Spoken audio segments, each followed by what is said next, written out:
I'm not gonna lie. I never start one of these things without you-know-who. So I want to see why he's slacking. Milk time!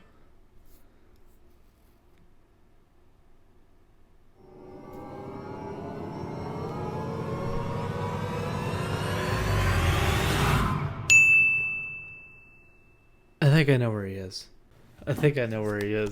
Oh no. Okay, so I had to get into my closet, right? To get a shirt.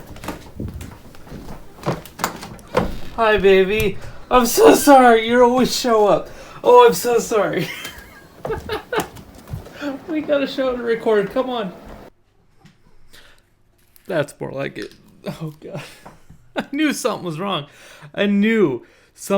He never doesn't show up for a show. Oh, God. Hello and welcome back, everybody, to the Fat and Happy Show. Come on in, take off your pants, and have yourself a bowl of cereal. Oh, God, I'm a bad father. Oh, boy. Oh, this is already a great start to the show. Let's go ahead and get into the holidays of today, shall we? Well, we're going to go ahead and start off with Pothole Day, which is kind of fitting. Potholes kind of tend to manifest themselves in the quantities here in January because what do we have? Ice, snow, and just a lot of salt. All things that the roads don't like. And I don't like either. I am pothole. That is what we're taking away from today. It's also Hat Day. Because why not? Thought maybe I had a hat around here to wear, but I do not. And then lastly, it's Humanitarian Day. Why in the hell do we have Pothole Day, Hat Day, and Humanitarian Day all on the same day? There's no correlation to any of this. I wish there's like a little bit of correlation between holidays, but no. Whatever. But now it's time to get into a little bit of good news, bad news, where the good news of today is that there's a really, really old ancient painting in a cave that was just found in Indonesia. Yes, the painting is actually being estimated to have been made around 45,500 years ago, making it now the oldest painting that they've ever found. And the only thing on my mind is that there's been 45,500 years of evolution to make us really, really good at art, and yet I can barely still make a stick figure, okay? Can't make anything. Have you seen my thumbnails? That painting of a pig is way better than any thumbnail I'm ever gonna make. Or is it on that side? I can't remember. Picture pig, I think, is over there. I still feel so bad. I love you. But now let's go and get to the bad news of today, where the bad news is something that some people might see as good news, some people might see as bad news, but I'm going to see it as bad news because this should never have happened to begin with. President Trump is now the first president ever to be impeached by the House twice. Just when you think that nothing else can possibly happen, we have the president get impeached twice, and it's still not over yet. Yeah, because of what happened at the Capitol with the siege, like we covered last week, basically that is sparking this whole fuel of let's go ahead and get him impeached. And I will do a podcast tomorrow. No, not tomorrow. Is it tomorrow? It might be tomorrow. Whenever the next podcast happens, I will do a whole breakdown of this. So if you're curious, look forward to watching that. If not, then I'll see you for probably my weight loss series. But anyways, let's go ahead and move on from politics like we always have to, it seems like, and move into the good old neutral dad joke of the day. You ever wonder why math books are always sad?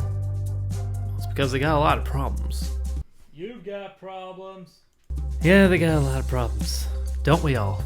We have a lot in common with potholes and now math books. That is what we're learning today, is that we relate with a lot of bullcrap in the world. Now it's time for Did You Know Fact of the Day, because I forgot to record this part. Did you know that you burn more calories sleeping than you do while watching TV? That makes me wonder, how many calories do I burn sitting here talking to you guys and editing on a computer? It's gotta be more, right? I have like arm movements, fingers go do-do-do.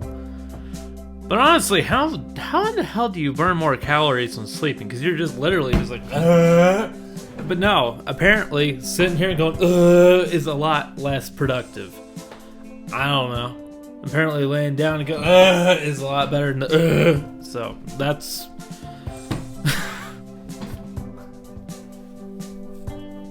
Can't wait to watch that one in post. That'll be fun. Oh, I hope that you're someone who lives at home and your mom walks out in the middle of watching that and she's just like, what the fuck are you watching?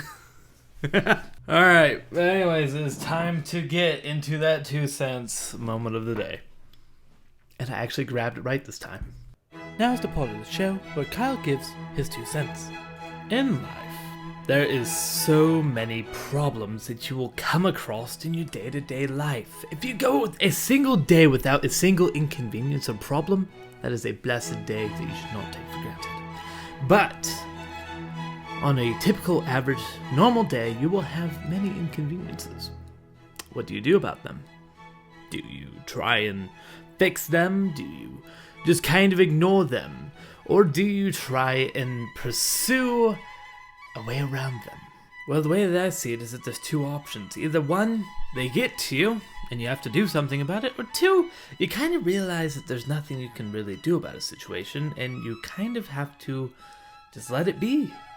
It's something that is not very common with humans and how we try and perceive things, because we always look for solutions to our problems. But maybe the solution to a problem is best to just not do anything at all.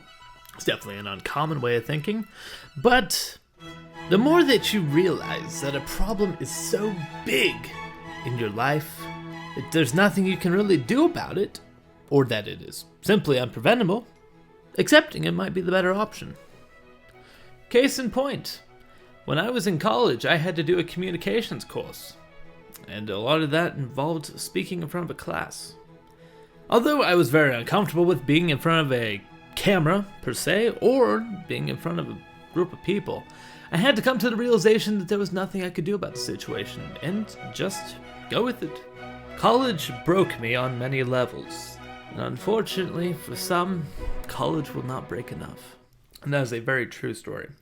That communications class literally broke me into being the more socially... what's the word I'm looking for here? Socially comfortable? Outgoing? I don't know the freaking word I need to go with first. The one that made me more comfortable with who I am and being able to talk more with regular people. Being able to carry out a conversation with someone I do not even know. Like when I'm working at the grocery store, interacting with customers is just something you have to do. Before that class, I had very little communication skills. After that class, it actually worked. It kind of broke me a little bit. We had to do so much speaking in front of the class. It was ridiculous, but at the end of the day, it was worth it. But just saying, sometimes we fret the big things when really we don't need to worry about them at all. We just kind of need to deal with it. Wish that some people would do that, because when they try and deal with things and they get a bunch of National Guard cuddled in a building waiting for the inevitable to happen. But regardless, that's going to do it for this episode of the Fat and Happy Show, everybody. Hopefully you guys enjoyed, and I will see you guys back here next week, or tomorrow, or whenever you want to tune in, because we're 2 weeks down, baby. 14 days. Let's go. Good night.